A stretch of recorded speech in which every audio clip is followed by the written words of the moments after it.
இருளுக்கு பிறகு ஒளி வரும். பிதாவே, அவர்களை ஆசீர்வதியுங்கள்.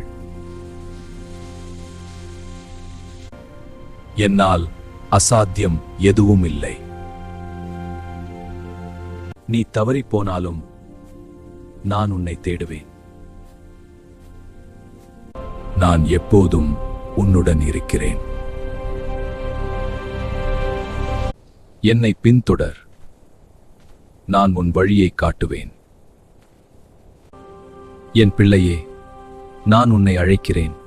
என்னிடம் வா. என்னை நம்பு. உன் வாழ்க்கையில் நான் புதிய ஆசீர்வாதத்தை ஆரம்பிக்கிறேன். என்னை நம்பு. உன் வாழ்க்கையில் நான் புதிய ஆசீர்வாதத்தை ஆரம்பிக்கிறேன். நம்பிக்கையை இழக்காதே. இருள் அதிகமாக இருந்தாலும் ஒளி வரப்போகிறது. சோர்வாக இருக்கிறாயா? என்னிடம் வாருங்கள். நான் உங்களுக்கு ஓய்வை அளிப்பேன்.